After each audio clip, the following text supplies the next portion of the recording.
Safa saphela isizwe simnyama iwasafa isizwe saba yavula mola ayinkokhelize wemaye wemolo Safa saphela isizwe simnyama iwasafa yavula mola Safa saphela isizwe simnyama iwasafa isizwe saba yavula mola ayinkokhelize wemaye wemolo Safa saphela isizwe simnyama iwasafa isizwe saba yavula mola Safa saphela isizwe simnyama iwasafa isizwe saba yavula mola ayinkokhelize. Merci d'avoir choisi la chaîne des patriotes, la chaîne patriotique des groupes de serviteurs de la République démocratique du Congo. C'est ça même la signification du mot GSR Congo. Cela veut dire, vous devez le retenir une fois pour toutes, GSR Congo signifie groupe de serviteurs de la République démocratique du Congo. Chaîne Oyo ezali chaîne ya éveil patriotique ezali chaîne Oyo ezali ko professer patriotisme Oyo ezali ko telemisa bana mboka pona ko linga mboka ya République démocratique du Congo pona ko salela mboka na bango bana Congo. Chaîne Oyo ezali bongo pona ko lobela makambu Oyo ezali kotala unité ya ba Congolais, unité ya bana mboka Congo bipai nyonso bazali à travers le monde, parce que nous ne pouvons pas être un peuple sérieux, un peuple que l'on peut respecter soki tozioka na kate, notamment na makambu Oyo ba citoyens normaux ba se metaka d'accord bango nyonso quel que soit ba camp politique na bango. C'est le cas par exemple, il y a Likambu Lokola, il y a défense, il y a Mabele, qu'on défendre Mabele, qu'on défendre territoire, il y a Mboka et Zalaka Makambu Oyo et Sangisaka bana Mboka. Aucun na États-Unis, aucun na France, aucun na Chine, aucun na Russie, aucun de n'importe quel pays sérieux au monde, Tuyamboka wana basanganaka soki ezali likambu ya mabele yango wana chaîne Oyo GSR Congo Télévision na émission Oyo le peuple gagne d'abord et gagne toujours toyaka awa pona ko teya patriotisme pona ko teya bolingo mboka. C'est ainsi que récemment j'étais au Nord Kivu où j'étais allé jusqu'au front. Je suis arrivé là-bas à Sake centre, là où il y a des affrontements incroyables entre les FRDC, les Wazalendo et les M23 derrière lesquels se cachent les Rwandais. J'étais là-bas, j'ai vécu des spectacles dantesques, des déplacements massifs de population. J'ai suivi des détonations des armes lourdes, des crépitements de balles. C'était incroyable. J'étais là. Je vous avais promis que je devais descendre sur terrain pour palper les réalités de ces territoires-là, les territoires de Massissi. Je me suis rendu sur place. Beaucoup mona ba image nyonso wana nakatia émission Oyo le lenge nini tozalaki na ba wazalendo nazalaki na ba wazalendo ngai mwana musala na bino serviteur de la République Charles-Quint Kankouma est là, les journalistes patriotes, les captifs de la nation, les chantres du patriotisme. J'étais là sur terrain. J'étais avec les Wazalendo sur terrain. Et nakenda kipe na kan ya ba déplacé, na kan ya Mugunga, bipai wapi ba déplacé baza ebele. Parce que sengeli na ibsebino na mboka ke na Goma, il y a une catastrophe humanitaire incroyable. Des gens sont partout. Batou bazana ba école, ba déplacés de guerre, bazana ba église. Na kan, na ba kan oyo bipai wapi, bazalaki, kan e komi mouke, batou baza tellement ebele, bazana bisika kola la te, bazana biloko kolia te. Vraiment, c'est insupportable. C'est vraiment insupportable. Voilà pourquoi, dans la campagne, dans l'émission Oyo, campagne à solidarité, j'avais lancé cette campagne-là. Vous allez voir ici, dans cette émission, les images, comment nous étions descendus sur terrain pour aller voler à la rescousse de ces Congolais-là qui souffrent. Beaucoup moins d'image image. Alors, avant na kota na mozindo ya likambu oyo nako lobela bino lelo na ndenge na kitaki na terrain kuna nako yebisa bino que situation sécuritaire na Nord Kivu ezali préoccupante parce que mukola lelo il faut boyeba que na 3 heures na 3 heures 2 heures c'était aux alentours de 3 heures il y a eu des drones de l'armée rwandaise. Ba bombe mibale e kweyaki na aéroport international ya Goma. Ba bombe wana euti Rwanda. Selon ba expert militaire, ba bombe wana eza ba drone, eza ba bombe, hein, ba drone ndenge boyebi comment lorsque ça tombe ça explose. Ba drone wana e kweyaki na aéroport international ya Goma et heureusement gloire à Dieu, il n'y a pas eu de morts, mais il y a eu des dégâts ba avion civil ezalaki touché et Radio Okapi awa a lobby que Sukhoi moko el nango ezalaki pe touché avion de chasse oyo babengi Sukhoi el nango moko ezalaki touché mais ba avion civil mususu oyo ezalaki wana eza totalement endommagé. Bokolanda colonel Njike Oazali porte-parole il y a FRDC na Nord Kivu a salaki conférence de presse lelo alobaki likambo wana. Donc ba bombe wana euti na Rubavu na Uganda. Donc c'est ça la grande information aujourd'hui. Information mususu ezali ya que FRDC bisika onga na kendaki wana bokola na ba image na ba colline moko na zoloba na kati ya video wana colline ya 3 antennes na colline wana ba antenne za wana eza antenne ya Vodacom, antenne ya Orange na antenne ya RTL. Ba M23 na ba Rwandais bazalaki occupé colline wana. C'est ce qui faisait que il était un peu difficile.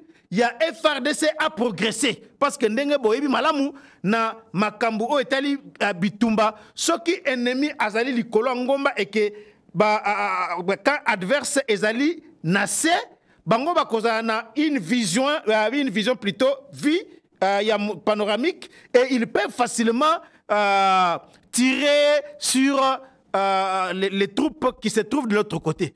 Mais la bonne nouvelle est que FRDC naba wazalendo basili bongo ko bengana ba M23 naba Rwandais na ngomba wana ya 3 antennes. Ils ont récupéré aussi la colline de Rutodong, la colline de Kolongoro, la colline de Kanyabukoro, la colline de Madimba. Ba colline nyonso wana ezali récupéré na tango tozali koloba awa par les FRDC et les Wazalendo. Mouma et les Laki Makasi, et ils sont parvenus à chasser, à déloger les Rwandais dans la position stratégique oyo babandaki ko occupé. Alors, na tango oyo mukolo lelo samedi affrontement ezalaki makasi na village ya Mbouyi à 3 km ya Mweso, c'est là où il y avait des affrontements entre les FRDC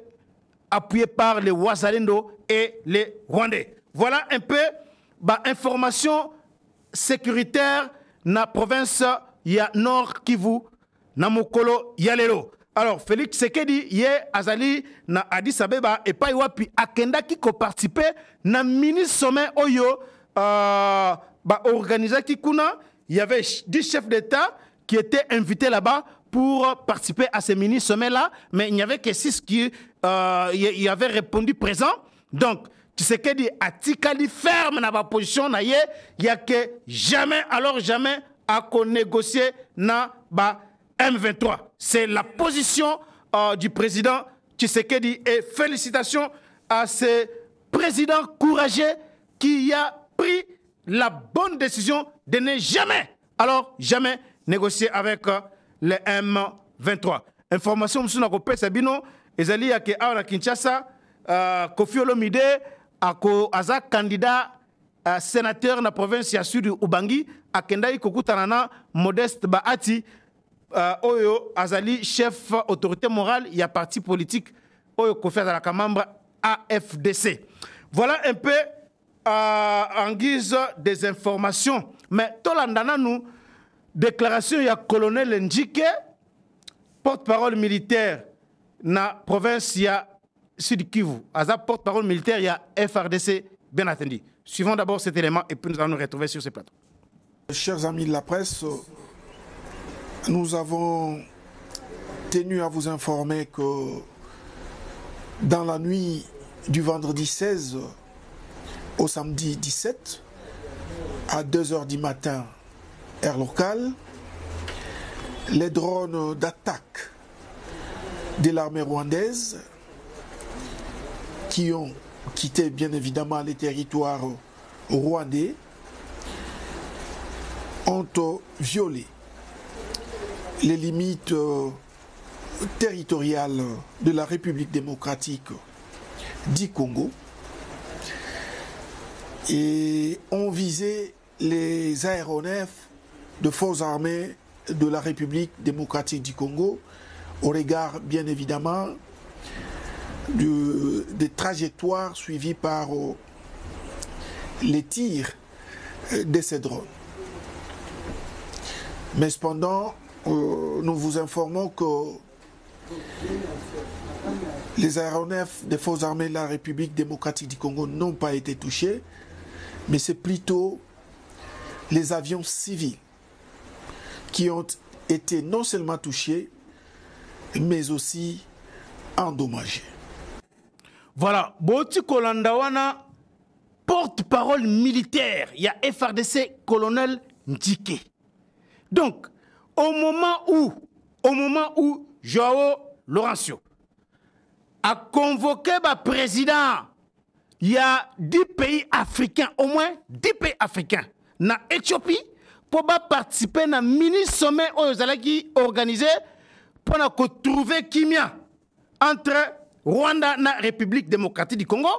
Paul Kagame azalaki wana, Félix Tshisekedi azalaki wana, naba président Moussoussou, Cyril Ramaphosa et Afrique du Sud, ils étaient là-bas. Mais au moment où ils sont là-bas, Kagame a décidé de bombarder Goma. Au moment où ils sont là-bas. Donc Kagame s'en fout de tous ces pays-là africains. Afrique du Sud, Bangola, tous ces pays-là, Kagame s'en fout de tous ces pays-là. Alors qu'ils sont là-bas, en train de négocier, et Tshisekedi a dit, pas question de négocier avec les M23. Parce que négociation, qui dit négociation à M23, ils allaient respect, il y a accord, il y a 2009. Accord, il y a 23 mars 2009, Oyo Kabila Asinyaka, na Rwanda, na accord Rwanda, Boyebiango Malamu, et l'Obami très bien là-bas, que les citoyens rwandais, bakoki koma bakoza la ba congolais bakoki ko postuler bakoki ko occuper ba poste nyonso et dans la poste politique et dans la poste na ba poste na armée et dans la poste na ba institution na biso nyonso bakoki kokota wana. C'est ça contenu il y a accord il y a M23 accord il y a 23 mars 2009 et Tshisekedi a dit pas question de respecter cet accord là et il a répété ça. Et pour il est allé là-bas par respect. Il y a un président Oyo, invité qui est, parmi lesquels il y a des pays frères qui nous soutiennent, notamment Afrique du Sud, notamment Angola, pays à Sadek, Moussouana. Alors, comme il était invité, il ne pouvait pas refuser d'aller là-bas. Mais lorsqu'il est allé là-bas, il a dit que Awa, il n'y a pas Elokomoko ya Sika. Eloko ya Sikezate, parce que tout a été dit et ezali na accord Oyo, signé na Luanda. Il a ramené tout le monde n'a pas accord Rwanda Oyo et ça l'a signé na Rwanda et puis Nairobi. C'était déjà signé là-bas que le M23 devrait se retirer dans la position nyonso Oyo bazali occupé. C'est ce qui dit accord Rwanda. Accord Rwanda parce que là, accord il y a Luanda Mutelobele Makambwana. Donc tout est clair là-bas. Il devrait se retirer et aller se cantonner dans la localité Mokowana Kombo Ikoya. Donc il faut pas longwa babunaga na bamboka nyonso wana bakichanga bamboka nyonso wana il faut pas longwa bas kende na localité wana et pas wapi désarmement pe cantonnement na bango et kosalema. C'est ce que dit cet accord là. Et ce que dit a changé position T. Voilà un peu. Alors, au moment où ils sont là-bas, Kagame a décidé quoi attaquer. Kagame a décidé qu'on bombarder Goma. Donc, à Zobi Batunyo Sowana, à Moni Bango Penda Pamba. Kagame a Moni Bango Penda Pamba. Azali ko défier Bisso. Kagame azali ko défier Bisso. Et selon ba information au Tuzanango, Ezake Félix Tshisekedi azana kanda ya kosakanate. Fati azana rage, azana kanda ya kosakanate. Il y aura une réplique foudroyante. Selon les informations Oyo, Naotu Kozoana Pokwa Awa, il y aura une réplique incroyable. Comme Kagame a décidé au vu et au sud du monde entier, Yako attaqué Bisso en bombardant l'aéroport à Goma. Parce que là, il visait quoi? L'aéroport Wana, Ndebisika, armement na biso, aéronef na biso, militaire ezali, abanda avisaki yango pour que anéantir yango. Parce que wana pe arme, ya ba sud-africain, ya ba tanzanien, ya ba mboka nyonso oyo eza na kati ya SADC, oyo ba eko appuyer biso ezali na kati ya aéroport wana. Donc en lançant des bombes na aéroport wana, il visait ba biloko nyonso na à détruire yango. Donc il a déclaré ouvertement la guerre. Et ce qui étonne, c'est que jusque-là, malgré Actuana, il y a un silence de cimetière dans la communauté internationale. Kagame se permet de violer les droits internationaux au vu et au sud du monde entier. Et il n'y a rien qui se fait. Rien. Il n'y a rien qui se fait. Donc, c'est un moment où les Congolais et Sengeli totalement pour te défendre Mboka Nabiso. Voilà pourquoi na Kendaki na Nord Kivu. Je suis allé jusqu'au front na Sake Centre. C'était mon coloya jeudi. Nazalaki wana ba arme et bandaki kolela wana ba détonation ba arme lourde. Ba crépitement ya balle et zalaki sporadique et comme beta boye et bandi après et kati après une heure et rebandé li sousou ce que bandi côté ya ba M23 ba tirer même pendant 30 minutes ba kati à FRDC côté na épée à reprendre à bandi ko répliquer. C'était comme ça mon coloya jeudi et na décidé qui kokoma wana parce que vraiment trop c'est trop. Nous sommes aujourd'hui des Congolais révoltés. J'ai décidé d'arriver sur terrain. Bolananan image wana et puis nous allons retourner ici. J'étais avec les Wazalendo na komakiti na Sake Centre. Binomoko botela image oyo et puis je reviens sur ce plateau pour commenter ça.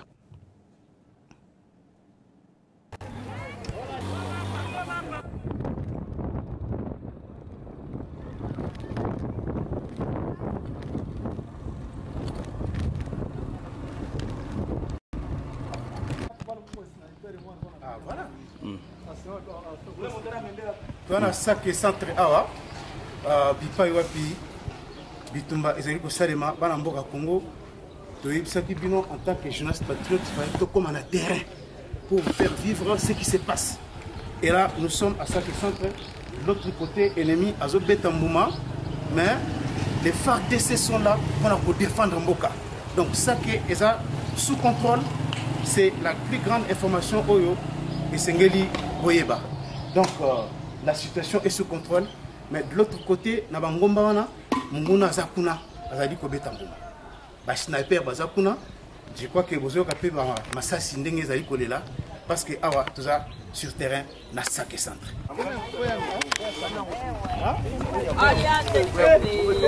Image la dino courage ya défendre Mboka, ya mona ba jeune ba linga Mboka boy vraiment ba patriote. Patriote Wazalendo. vraiment sengeli ka gouvernement et puis c'est biso mando kitala mando kio ya yaka Voilà mon wakili hapa takusona. Voilà. Ce sont les Wasalendo, les vaillants. Congo Mobimba, Botala, comment les jeunes doivent se sacrifier pour Namboka, pour Napende les Kouéate. Hein? Quelle passion, quel amour du pays. Hein? Quel amour du pays. Quel amour du pays. Vous les jeunes, vous êtes à Lubumbashi, vous êtes au Kasaï, vous êtes au Congo central, vous êtes dans la province orientale. Regardez comment ces jeunes acceptent de défendre la République. Ce sont des images comme ça qui réveillent le patriotisme en nous. Vraiment, voilà pourquoi nous avons voulu descendre sur le terrain pour vous faire voir l'amour que ces jeunes ont de leur pays. La communauté internationale, le monde complote contre la République démocratique du Congo pour ravir les sols, les terres de nos ancêtres. Tokondimate, mabele bakoko na biso, monguna azwa yango. Yango wana bawazelendo bangoyo bana poto ya États-Unis, ya Canada, ya France, ba Congolais boza na Suisse, na Londres, bolinga bawazelendo makasi, bawazelendo bangoyo yo. Na ebisa bino journaliste patriote na kokita na terrain pona kolakisa bino bolingo. Bolingo ya bawazalendo pona mboka na biso. Yango oyo bomoni bino moko. Bomoni bino moko esengeli biso nyonso ba jeune ya Congo to soutenir mboka na biso bolongwa Kasai boya awa, bolongwa Kolwezi boya awa na Kivu na Nord Kivu biso nyonso tozwa mandoki pona kobenga na monguna Kagame alonga biso te. Nous sommes un grand pays, on ne peut pas accepter à ce que ces petits pays-là puissent nous soumettre à sa volonté à comme ils sont esclaves. Jamais voilà.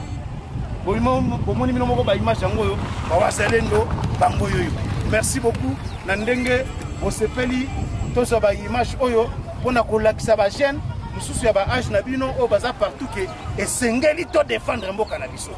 Merci beaucoup.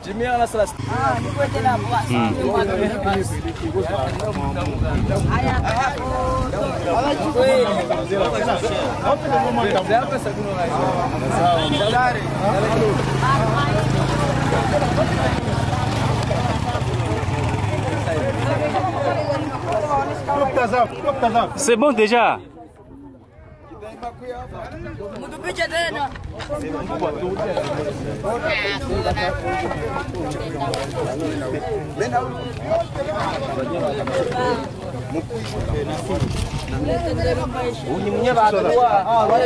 Bacha kupatia. Bacha kupa. Bacha kupa.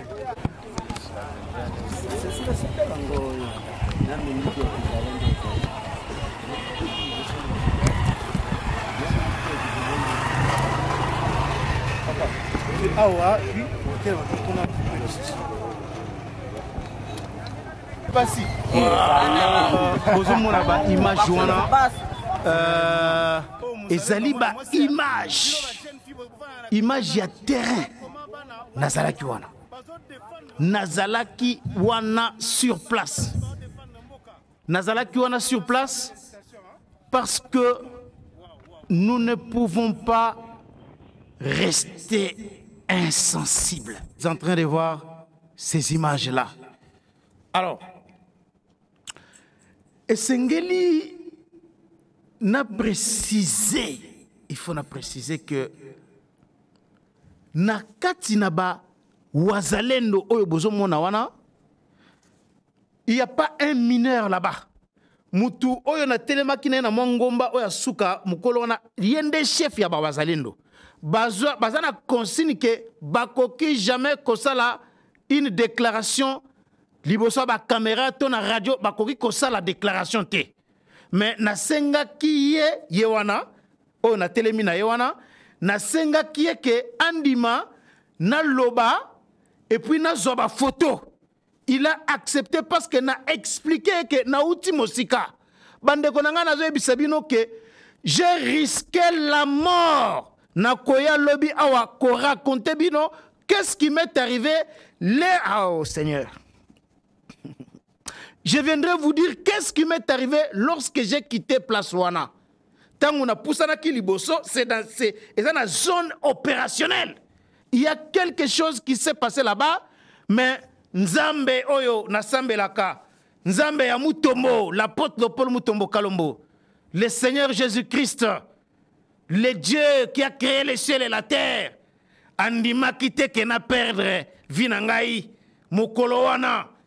Et malgré qu'on nous avait informé avec confrère moko ya la voix de l'Amérique azawana naba misusu ba correspondant ya ba chaîne misusu awana Kinshasa ba ebisaki biso ke kuna ba crépitement ya ba les alliés. Alors bango ba ebisinga mais nous on descend sur terrain, hein? On descend sur terrain pour avoir les informations. Ici, c'est ce que les confrères là me disaient, ici les gens acceptent la mort parce que les jeunes sont là, ils vont faire quoi? Ba jeune ba kitaka na terrain. Alors nga lobi mais pour vina nga izana valeur te ko le kabango na kokende. Ce que za mukolo na ngai Nzambe ce que a préparé qui que na kufa na Goma na Masisi na circonstance ya ndenge wana kombone ezo lokumu. C'est comme ça que je suis descendu sur terrain. Et ce qui botali malamu reportage on azali ko sala na sac centre wana. Et nabandaki franchement nazalaki na kobanga na koko sabinote nazalaki vraiment na kobanga na déclaration là parce que ba massa c'est bandai ko beta place wana ba massa c'est bandai ko beta ba arme lourde et bandai ko détonner place wana voilà image wana. Mais je me suis dit en tout cas na longo Kinshasa na komi awa na kobanga te. C'est comme ça que tout ça là qui tout mais là qui parce que les militaires wana na biso que bo sala noki bolongwa parce que tous ali ba sniper ba likolo ya ngomba wana ba militaires oyo ba sima wana ce sont eux qui nous ont dit que bo sala rapide bolongwa to yaki kolongwa wana nde tozongi na tokutai na ba wazalendo wana. Alors na ba wazalendo wana o bozali comment na tuna ki question na chef na bango je lui ai dit je lui ai posé la question mais je vois ici ba image ya bana mike awa. Comment vous pouvez accepter que Banamike base à la carte Nabino? Il m'a dit na carte Nabangwana, il n'y a pas moins oyazana moins de 18 ans zawanate. Bangonyo soana, oyo mususu wana ebisinga ke oya petite taille wana arabi ke ezanenge wana ne pas na bango na village na bango na chacha baboma famille na bango mobimba. Je crois que bakobenda image ya wazalendo wana. Baboma famille na bango mobimba atikala ye moko et papa na ye na maman na ye bango nyonso baza bato ya taille wana. Donc au-delà de 18 ans na ba misusu wana ils sont au-delà de 18 ans. Et il faut aussi noter que ba wazalendo voilà ye wana baboma famille na ye mobimba ba koko ba noko donc na village na bango ba décima bango ndenga za wana aza ye moko. C'est comme ça que akota wazalendo yango wana bandeko na ngai makambo oyo ezosala pasi douleur ya makasi na mitema na moni ba makambo moko oyo révoltenga mabe révoltenga pena makasi. Donc c'est une pression de taille ya que na kati na bango wana ce sont des groupes d'autodéfense. Bawazalendo, il faut que ça différence entre Bawazalendo et FARDC. FARDC est une armée bien constituée avec des militaires formés, tout ça. Bakenda ba centre de formation, ba école de formation, na bandenge na ndenge. Mais les Wazalendo, ce sont des forces, les groupes d'autodéfense. Bavandika na mboka na bango bitumbe yaka ba décider bazo ba arme pour ba banda ko défendre mboka na bango. C'est ça les Wazalendo, les patriotes. Voilà un peu précision oyo. Voilà pourquoi Batouana bazana posa ya kosunga bango. Chers compatriotes, ils ont besoin ya aide na biso. Bazana besoin ya ba soutien. Bazana besoin de soutien na biso. Bozo la nangai partout, bozo na moni bozo réagir un peu partout à travers le monde. Merci d'abord na ba oyo ba décider qui ko soutenir biso. Même si, malgré ma émission, on a salé qui a 2 ou 3, je n'ai récolté que $450 dans la campagne on a banda qui wana. Et ça là qui mouke kolongwa go awati goma, il faut au moins payer $550. aller-retour, ko futa ba hôtel, ko kita na terrain, nyonso neza ba dépense, ko zo ba cameraman, ko loue ba caméra ya bien kuna, ba cameraman, ko zo traducteur, tout ça, ça demande des moyens ba makambu nyonso wana. Alors, comme je me suis engagé dans makambu oyo, c'est comme ça que je suis allé sur terrain, malgré les $450 oyo na récolta ki awa. Et vraiment, nazali ko remercier mingi bandeko oyo ba poser ba geste.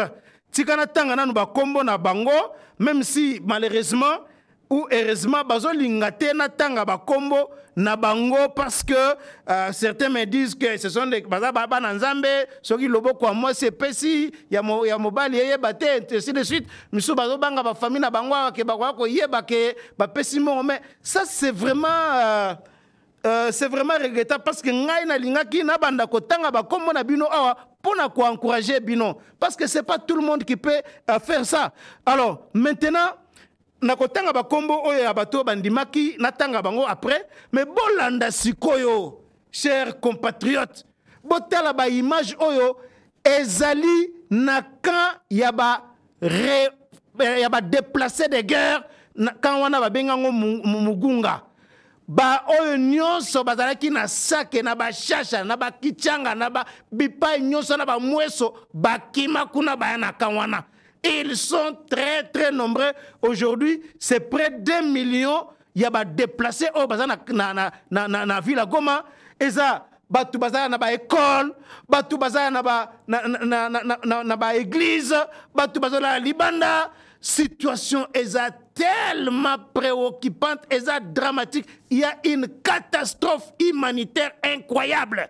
Bolandana nous ba image oyo ndenge na kitaki na kan ya mugunga wana o ba déplacer bazali ba kan eza ebele mais na kendaki na nuka wana bolanda et puis na kozonga na plateau oyo pona ko conclure émission oyo.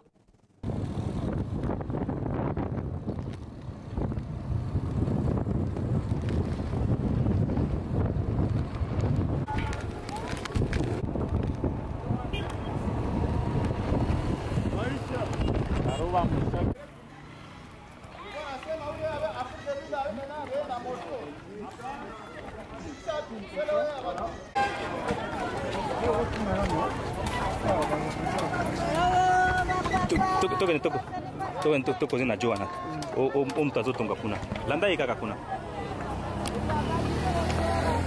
yone fosa na ngai na hotel mansion na episode reportage au bandi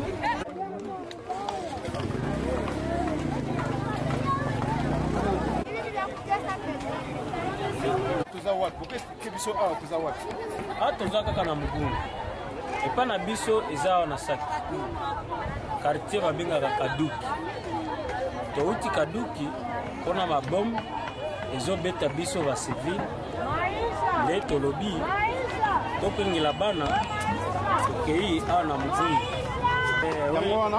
eza ka ya déplacé ya mugungu ka ba déplacé aba ok merci beaucoup responsable na okotala moi nga journaliste na otiki Kinshasa ok journaliste na otiki Kinshasa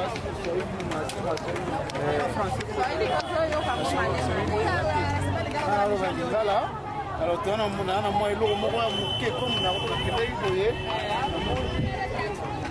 esalinga mabe yango wana nazongi nasombi mwa eloko mwa moke oyo tokopesa na bino surtout bana mike moke mwa sucre moke basala bango ata mwa ti na bango awa naza na mwa ndambu ya mungwa mwa ndambu ya sukali ya moke toya na bana bwana obenga bana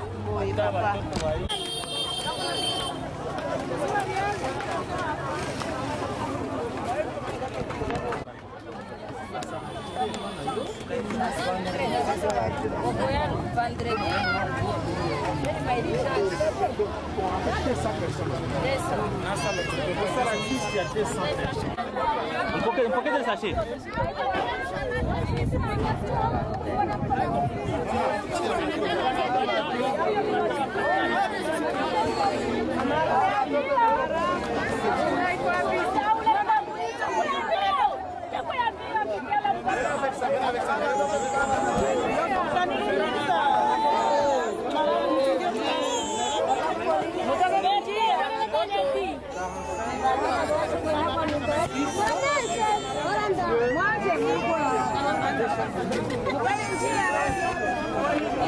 Pia Eva.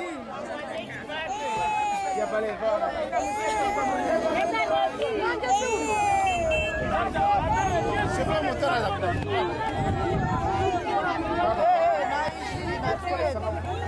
Maman, what's that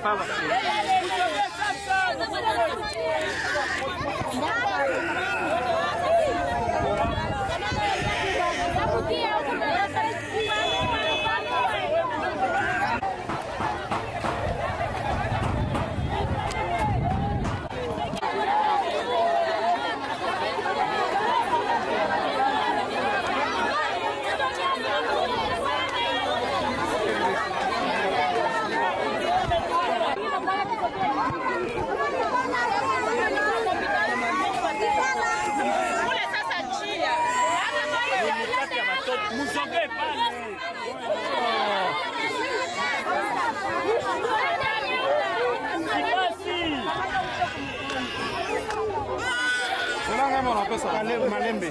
Moi je vais donner symboliquement et puis calme.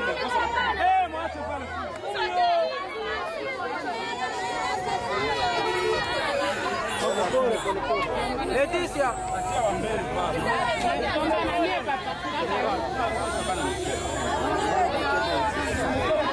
Pose à la calme, pose à la kimia, pose à la kimia.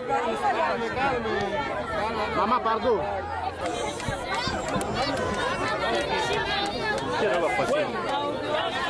Basi nyinyi mko watu wakubwa machi watoto, mko watu wakubwa machi watoto wapiti. Usogee, pita na wao wapatie. Ikala pale.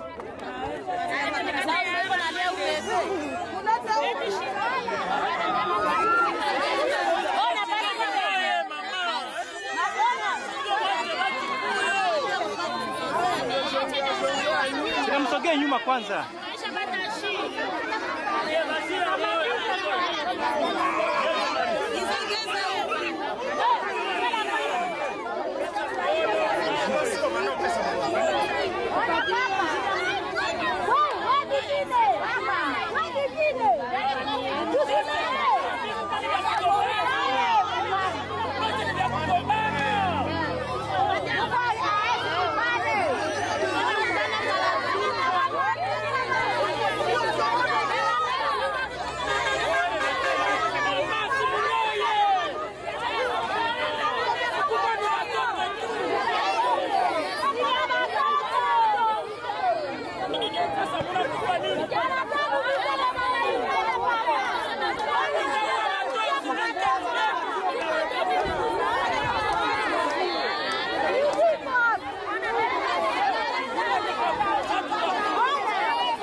Deixa happy boss.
savoir que la situation humanitaire est catastrophique. Ça me fait beaucoup de peine. On a amené un petit rien pour les déplacés de guerre, mais ça a été tellement insuffisant que ça provoque un peu les autres. Nous allons revenir encore prochainement pour poser ces actes ici dans ces camps.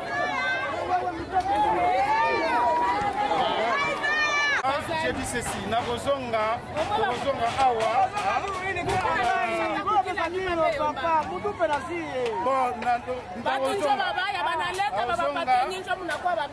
Vraiment, ça me fait beaucoup de peine de voir tous ces enfants ici, les déplacés de guerre. La catastrophe humanitaire est là. Il faut vraiment qu'on mobilise les compatriotes, les Congolais partout à travers le monde où vous êtes. Nous avons besoin que chacun de vous puisse poser un geste. Parce que là, ma casse awa. Yangona, les Araki, le Konabino, Charles Kentan, journaliste patriote, awa, Nakati Yakan, Yamungunga, et pas Iwapi, va déplacer des guerres, Yasake, Bazali, Ebele. Nakanisi, Torokutana, Mbalasima, semaine prochaine, Tokoza Shusu Awa, pour Nakoya Kosala Makamu, Nalolenge ya Malamu. Déjà, Toshi, Bana Oyo Nyoso, vous allez comment Oyo, Bana Nyoso, vous allez comment. Ce sont des Congolais qui souffrent à cause du complot. Ce sont ces Congolais qui souffrent. Bana Oyo Nyoso, vous allez comment Oyo. Bazali victime ya bitumba oyo Kagame azali koimposer. Donc yangwana bazala malamu ba Congolais to se mobiliser pour to sungana, to soutenir le peuple oyo, to soutenir la population oyo. O azana pasi azozanga esika kolala bana ba mbula oyo ezali kobeta awa pasi ezali makasi. Pasi ezali makasi awa na moni yango moko na longwaki Kinshasa na ebisaki bino fona koma na terrain yango yo situation est très difficile parce que koli ya mobulu batiki bilanga na bango batiki bipai bafandaka baye kovana na esika oyo parce ezali makasi bandeko na bakongolais bipai nyonso bozali lancer appel ya solidarité pour que tokoka kosunga bandeko na biso. Merci beaucoup. Voilà, Boti Kolandawana, descente Nabiso, na Kanwana, na Kanya Mubunga, Bipai Wapi,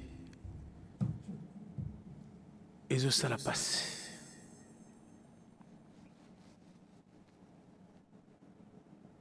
Ezo Salapasi Makasi. J'étais là sur terrain. Bande Konangai. Il faut voir comment Maman Mikolo Azana force à côté le maté. Tant on a silisi, image nyonso mzura ko bando tango ndambu. Azaya kole langai azoloba na Swahili ngana azoyoka Swahili te. Papa okapesi bana kambana mikema pa ebongo biso batu bazo kufanzala na bana wana bazo kufanzala Seigneur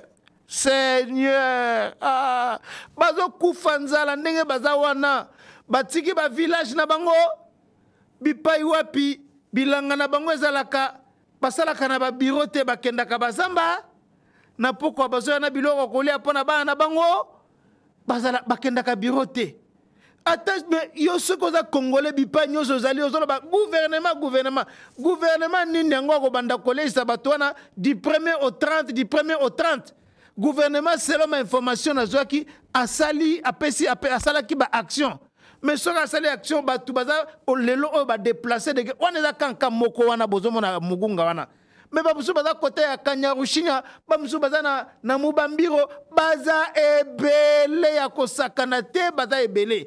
Donc même ceux qui gouvernement à intervenir bako kolia lelo lobby après une semaine esili Donc la solution finale est que batu bazonga na bamboka na bango wana bakende ko se prendre en charge bango moko et pour ça na bango yango wana.